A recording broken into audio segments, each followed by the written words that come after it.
고속도로 잘했습니다. 그래서 네. 기자회견했고 거기서 천준호원이 교통량 조작을 발견했습니다. 교통량 조작. 예. 어떤 겁니까? 혹시 저기 만약에 화면 띄울 수 있으면 좋은데 네. 뭐 화면 안 띄워도 제가 아주 간단히 예, 간단하게. 이게 고속도로를 조작한 거잖아요, 여러분. 네. 전체 55%를 변경하고 그다음에 종점을 7km 가까이 아래로 내려보내고 네. 김건희 땅 있는 대로 윤석열 땅 있는 대로 그다음에 양평군 관내에서는 100%가 노선이 바뀌어요. 완전히 다른 고속도로예요. 비용도 용역사 추산으로 3천억 가까이 더 들어요. 네. 완전 황당한 거죠. 그러면 지금까지 원희룡은 여러분 경제성 보고서, 최종 경제성 분석 보고서, 그다음에 최종 경제성 분석 보고서에 나오는 비용 대비 편익 보고서, BC 보고서를 못 내놓고 있잖아요. 네. 용역이 작년 3월 29일 날 윤석열 인수위 때 출범 시작했거든요. 그리고 짧으면 20일, 길게는 50일 만에 노선 변경안을 갖고 왔는데 강상면안을 그럴 수가 없어요. 용역사가 제가 이번에 용역사 또 주말에 또 만났습니다. 아주 정치적으로 무색무취한 사람이에요. 네. 그럴 수가 없대요. 그래요. 안진걸 씨 내가 주장하는 거 다 동의는 안 하지만 네. 용역사가 20일 만에 짧으면 길면 50일 만에 네. 55% 3천억 드는 안을 내는 건 용역 역사상 단 한 번도 못 봤대요. 그래요. 예, 이건 진짜 그런 거 우리 오마이뉴스는 오마이TV 그런 거 한번 해볼까요? 뭐 어떤 거요? 전현직 용역사들 기술사들 있잖아요. 예. 그냥 설문조사. 그 유명한 엔지니어링 많죠. 엔지니어링 회사들 뭐 여러분들 많이 들어보셨죠? 도화 엔지니어링, 뭐 그다음에 히림, 네. 히림 여러분들 보면 다 설계 건축 감리하는 분들 다 모여 있잖아요. 이분들한테 한번 이분들은 용역으로 먹고 사는 분들이니까 그렇죠. 전형 용역들 조사해 보면요, 네. 아마 100%가 이런 거 본 적도 없다. 저 수치. 네, 저 수치 제가 이제 네. 자 이게 이제 천준호원 이번에 한준호, 천준호 두 준호원님하고 했는데 두 준호. 저 보세요. 고속도로를 조작을 해야 되니까 네. 근데 BC 보고서도 없고 경제성 분석 보고서도 아직 환경 보고서도 안 나와 안 있거든요. 나왔죠. 근데 지금 2년 그것도 안 냈는데 3월 네. 19일 착수했다는 유만으로 20억을 지급했어요. 19억을. 이거 완전 배임이죠. 국민들 혈세를 19억이나 용역사한테 준 거예요. 용역사가 지금 입 다물고 국토부가 한 게 아니라 우리가 한 거라고 거짓말하니까 네. 거기에 대해서 경력금을 준 것 같아요. 용역 보고서도 안 나는데 여러분 용역 보고서상에는요. 네. 작년 9월, 10월, 11월에 BC 보고서하고 경제성 보고서가 나와야 됩니다. 근데 안 내지도 나왔죠. 않았잖아요. 네. 왜 안 나올까요? BC가 좋아질 리가 없잖아요. 자, 양서면 6번 국도 뚫고 홍천으로 가는 것도 네. BC가 0.8이에요. 일이 안 됐어요. 그렇죠. 비용보다 그것도. 편익이 낮다고 나온 거예요. 네. 종합정책평가 AHP가 0.5가 넘어서 겨우 긍정적으로 통과된 거잖아요. 그러니까 다른 지역은 나올 수가 없는 거예요. 강상면 김성교가 옛날에 추진했어요. 네. 경기도 단계에서 잘렸어요. 경기도 단계 기재부도 못 올라갔어요. 경기도가 잠깐 조사해보고 말도 안 된다고 잘라버렸다니까요. 네. 경기도에서 아하. 오죽하면. 근데 나왔어요? 0.8이. 근데 수치가 안 나오니까 못 내놓고 있는 거예요. 둘 중 하나입니다. 아예 수치가 너무 안 나서 결과를 숨기고 있거나 네. 아니면 수치를 조작해서라도 이제 만들기 일이 위해서? 넘었다. 0.82보다 낫다. 근데 만들려면 8위보다 두 가지 비용은 줄여야 되겠죠. 네. 그렇죠. 그다음에 편익으로서 교통량을 늘려야 되겠죠. 네. 그래서 여러분 저 보세요. 간단히 설명드립니다. 예비타당 조사가 원안이잖아요. 음. 양서면으로 가는 아닙니다. 본타당성 평가가 김건희 로드 아닙니다. 네. 자, 예비타당 조사는 영향권에 29개 시군구라고 해놨어요. 그러니까 20개 시군구가 이 도로 때문에 편익이 늘어난다는 거겠죠. 예. 그다음에 교통량도 그만큼 그 영향을 받으니까 집간좀 늘어나고. 음. 근데 김건희 로드하는요. 이놈들 보세요. 국민은 얼마나 우습게 하는지. 43개. 43개. 시군. 아니 어떻게 된 영향권을 거예요? 달리하면 똑같은 고속도로인데 영향권 달리하면 됩니까? 노선이 55%가 바뀌고 양평군에서 100%가 바뀌었지만 아무리 그래도 송파에서 시작해서 양평으로 간다는 건 똑같은 사실이잖아요. 네. 대동소이한 사실이잖아요. 엄청난 게이트가 있었던 거 맞지만 어떻게 같은 양평으로 가? 다른 예를 들면 양평이 아니라 만약에 다른 데로 양평 뚫고 갔다면. 온천으로 갔거나 네. 아니면 여주 이천으로 갔다.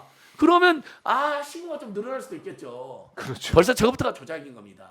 그렇죠? 너무 그다음에 KTDB 저게 이제 코리아 이제 한국 교통 데이터베이스인데 한국 교통 기본 정보예요. 예. 2019년 기준이에요. 타는 본타당성은 2021 기준이에요. 네. 그래서 기준은 시점 다다. 기준도 왜냐면은 틀려요. 뭐 당연히 그러면 예. 19년에 비해서 21년은 어떤 변화가 있겠어요? 차 더 늘어나 있죠. 아. 경제 수준 늘어나 있죠. 네. 그러면 경제 수준 늘어나면 뭐가 늘어나 있어요? 산업 도로. 그러니까 산업 목적으로 다니는 차량도 늘어날 거고요. 네. 경제가 성장하니까. 그다음에 여행하는 사람 늘어나겠죠. 네. 그다음에 자동차도 2년 사이에 더 늘어나 있는 거 아닙니까 지금? 네. 당연히 교통량이 더 많이 잡히겠죠? 그렇죠. 그렇죠. 이 두 가지 먼저 조작을 했어요. 더 황당한 조작이 아래입니다. 진짜 여러분 보십시오. 자, 조정 구간은 양평 그 노선 55% 바뀌는 걸 말하는 거예요. 네. 서울에서 양서면으로 가고 6번 국도로 가야 되는데 갑자기 윤석열 김건희 땅으로 튼 거 55% 그걸 조정 구간이라 그래요. 예. 근데 밑에 전 구간은 이제 송파에서 양평 전 구간을 말하는 전 구간을 말하는 네. 거예요. 조정 안 된 구간까지 45%를 포함해서 자 이놈들이 자 예탄보다 오난보다 김건희안이 더 좋다게 하려고 얼마나 정말 국민을 우습게 하냐면 조정 구간에서는 2021년 기준으로 적용을 같이 해줍니다. 그러니까 오난 예탄도 2021년도에 43개 시군구나 2021년도에 교통량으로 하니까 네. 저기 원래 2019년에 했던 것보다 차량 대수가 일일 차량 대수가 18,736대에서 15,834대 떨어져 있잖아요. 예. 그러니까 야 떨어졌다 신난다. 이번에는 그것은 그래서 그 55% 조정 바뀌는 구간은 2021년 기준으로 적용을 해서 15,834세대 김건희 로드는 22,350대니까 41.1%가 늘어난다고 뻥을 칩니다. 41.1%가 늘어나. 그러면 이제 전 구간이 제일 중요하잖아요. 전 구간. 그럼 박 기자님 전 구간 비교 어떻게 해야 돼요? 똑같이 전 구간도 2021년도에 예타안을 예. 43개 시군구하고 2021년 교통량으로 해야죠. 대비해서 예. 그거하고 비교하는 게 그렇습니까? 맞겠죠? 예. 근데 큰일 났다. 전 구간 해보니까 예타는 2019년 기준은 3만 대였는데 예. 2021년 기준으로 하니까 이놈들 어떡하지 31,413대로 늘어났어. 어떻게 늘어났어? 1,300, 2,200대 늘어나 버린 거 어떡하지? 그래서 원한 이제 김건희하고 비교해 보니까 32,209대 그거랑 비교할 때 2.5%밖에 안 늘어난 거야. 별 차이가 없다. 비용 지금 비용이 예. 최대 20% 본인들 주장으로도 비용이 6%가 늘어난다고 이야기를 해요. 근데 비용 대비 편익이 개선되려면 어떻게 해야 돼요? 비용이 6% 늘어나면 그렇죠. 편익은 많이 늘어나야지. 교통량은 최소 7%는 늘어나잖아. 그렇죠. 6.5%. 그래야. 그래서 이놈들이 조작을 딱 걸렸다. 자 보세요. 그래서 예탄, 오난 6번 국도로만은 안 하고 김건희 안 하고 동일한 군이 2021년하고 비교를 해갖고 2.5% 발표를 해야 되잖아요. 예. 머리를 씁니다. 야 국민들이 지금 생업에 바쁘고 네. 요즘 언론들은 완전히 다 우리 딸랑이들이잖아. 우리가 다 장악했잖아. 네. 그래서 2019년 3만 대하고 비교를 해버립니다. 이게 왔다 갔다 해요. 왜? 그러니까 그래서 3만 대 대 3만 2천 대 2021 김건희안하고 비교를 하니까 6.5%가 나옵니다. 야. 그래서 그 유명한 온희룡이하고 백원국이요. 예. 국토위 상임이나 방송에 나와서 교통량이 6.5%가 늘어납니다. 그래서 이 안이 우수합니다. 근거가 없으니까 그 말만 앵무새처럼 합니다. 계속. 근데 조정 구간은 왜 저걸로 했었어요? 그러니 거기는 2021년 예타는 2021년 기준으로 하니까 더 작아졌어요. 무려 아니 더 줄어들어서 저것도 이상해요. 왔다 저것도 갔다. 이게 믿기지가 않아요. 사실 저것도 믿기지가 믿기지 않는데 않지만 어쨌든 41.1%가 늘어난다고 뻥을 딱 쳐놓고 그러니까 저 1번하고 3번하고 비교했으면 19.3%밖에 안 늘어나는 건데 그러니까 본타당성 평가에서 똑같이 2번, 3번. 19.3%라고 해야 되는 거죠. 그렇죠. 근데 근데 왔다 갔다 하는 거예요, 기준 자체가. 당연히 예타한도 여러분 43개 시군구하고 2021년 교통량 확대됐고 산업 물량, 여행 물량 늘어난 걸 반영하는 게 맞죠. 네. 그러니까 조정 구간은 김건희안이 41.1%로 우수하다고 나왔다는 거예요. 네. 그것도 저것도 조작 같은데 저건 100번 양보해서 오케이. 그렇다고 그러면 쳐도 전 구간 100%도 늘어나야죠. 송파에서 네. 양평으로 하는 전 구간도 2021년 기준이 31,413대 대 김건희 그렇죠. 로드인 32,209대로 교통량이 2.5% 늘어난다. 그렇게 라고 얘기했어요. 발표해야 해서 비용 대비 편익이 오난도 예타한도 0.82밖에 안 됐는데 네. 여기서 비용이 최소 우리가 추산하는 것은 용역사가 2,900억 정도 더 든다고 했으니까 그러면 전체 1.7조에 비하면 15%가 더 늘어나잖아요. 네. 근데 본인들은 지금 아. 그건 용역사 기준이고 물가가 많이 뛰어서 그런다고 뻥을 치면서 실제로는 6% 정도 늘어난다고 우기고 있어요. 국토부가요. 근데 6% 비용에 비해서도 2.5%는 비용이 너무 비용 대 편익이 악화되겠죠? 네. 비용은 6% 늘어나는데 편익은 2.5% 늘어나니까 그래서 여러분 국민을 언론을 속인 겁니다. 네. 이런 나쁜 놈들입니다. 진짜 정말 때려 죽여야 될 놈들입니다. 이 정도면 저는 모든 폭력을 반대하니까 그냥 관용으로 쓰는 겁니다. 진짜 김기현 말대로 반역죄입니다. 김기현 씨 이런 게 반역입니다. 이게 사형의 찰죄입니다. 그건 참 이게 국기문란이고 이게 통계 조작입니다. 보면 볼수록 이상한 부분들만 보여요. 너무 황당하잖아요. 황당한 여러분, 상황이다. 이걸 네. 지난주 수요일 날 천준호님하고 예. 한준호님하고 제가 밝혀낸 겁니다. 그러니까 이거 민원원들이 또 잘한 거죠. 네. 제발 이렇게 싸우라는 겁니다. 집요하게 매주 최소 한두 번씩의 기자회견이나 액션을 이어가고 네. 그때마다 새로운 사실을 폭로해서 국민들에게 알리고 음. 언론이 보도를 안 하면 각종 유튜브에 직접 출연하고 네. 그러니까 이게 양평고속도로 이 문제 이것도 정말 충격적이었는데 지금도 보도가 또 안 되잖아요. 잘 네, 이제 보도가 안 돼요. 나쁜 이슈를 더 나쁜 이슈로 덮어버리는 정권이니까 예. 그리고 언론이 완전히 장악됐잖아요. 야 윤석열 진짜 어떻게 모든 언론이 24시간 윤석열 정부를 까고 있다는데 진짜 어떻게 그런 말을 할 수 있는지 종편부터 시작해서 조중동 네. 문 한낮에 조선일보 문화일보까지 그렇게 윤석열을 찬양하고 비호하고 있는데 그따위 말을 했는데 네. 그러니까 그래서 우리 오마이TV가 소중합니다 여러분. 기자회견 생방송 동접이 10,000명이고 누적 20만이잖아요. 네. 그러면 한개 언론사에 보도하고 맞먹어요. 음. 예를 들면 한겨레 경향신문 구독자 이전에 많이 나갈 때도 30만밖에 안 됐어요. 네. 모든 기사를 보는 게 아니잖아요. 그렇죠. 그러니까 거기다가 여현정 의원님, 뭐 임세현 소장님 발언 이렇게 올리시잖아요. 한준호 네. 의원님. 그러면 그걸 또 막 10만 명, 20만 많이 보면 막 이소영 의원님 발언 같은 경우는 오마이TV에서도 막 몇십만이 봐요. 기본적으로 그럼요. 팩트TV나. 그러니까 그거 누적되면 몇백만이 보는 거예요. 고속도로 게이트 때는 보니까 대표님 이재명 대표 단식 이슈하고 네. 고속 게이트를 제일 많이 봐요. 그다음에 박정훈 단장 이슈를 많이 봐요. 네. 사람들이 열받는 거예요. 그럼요. 그래서 이번 주에 지난주 토요일인가 일요일 날 해병대 동기들 선배들이 기자회견했잖아요. 네. 내가 박정훈이다. 맞아요. 이번 주 토요일 날 오마이TV에서 생중계 하셔야 될 것 같아요. 했어요. 다가오는 토요일 날 네. 해병대 전우들이 네. 용산에서 집회합니다. 아.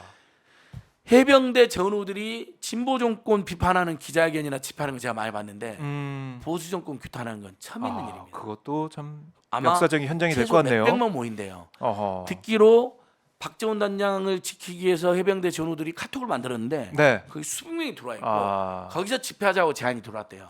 그러니까 이것 그래서 토요일 날 집회하러 가는 거예요. 이것도 이것도 좀 지나다 보니까 좀 사그라드는 모습을 보이고 있고 국민들의 관심에서 잊혀지는 경향이 보이다 보니까 예. 나서는 겁니다. 맞습니다. 해병대 전우들이.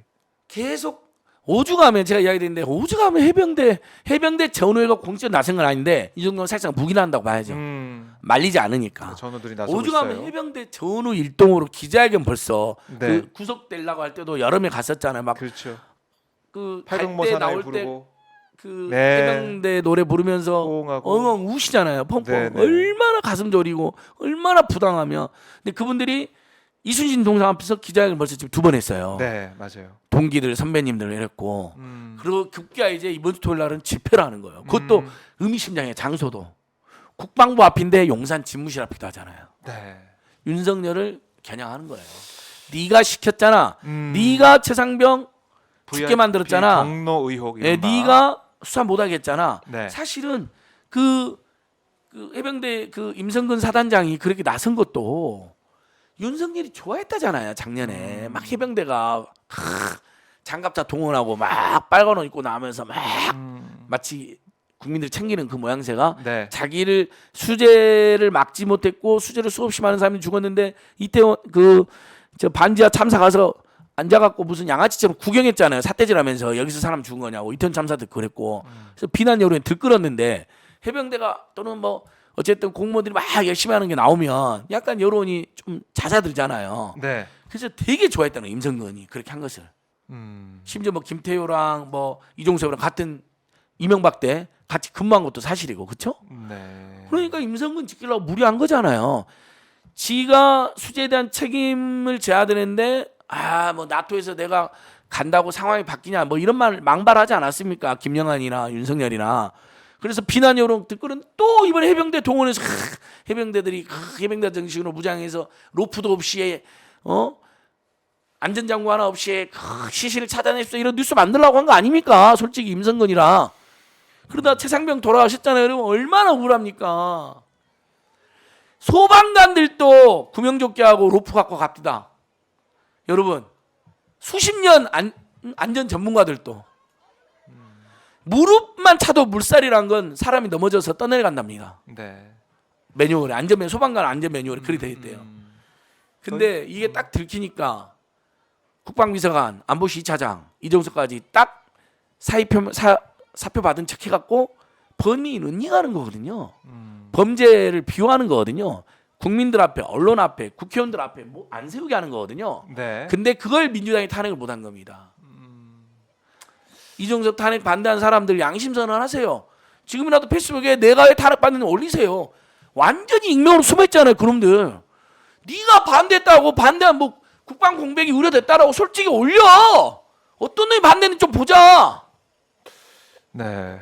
자, 안중근 소장이 오늘따라 격앙돼서 지금 목소리가 점점 커지는데 그만큼 지금 전국이 참 저희가 뭐 화를 내거나 눈물을 흘리거나 그러니까 이런 감정이 터져나올 수밖에 없는 그런 사안이다 이렇게 볼 수가 있겠고 저희가 녹색병원 현장도 좀 보여드리고 있는데 이재명 대표는 지금까지 알려진 바로는 계속해서 단식을 이어가겠다 입장을 보이고 있다는 건데 안 됩니다. 저희가 또 소식이 들어온 대로 말씀을 좀 드리겠고 성모병원으로 이송이 돼서 응급처치를 받고 녹색병원으로 지금 이재명 대표가 입원을 해 있는 그런 상태입니다.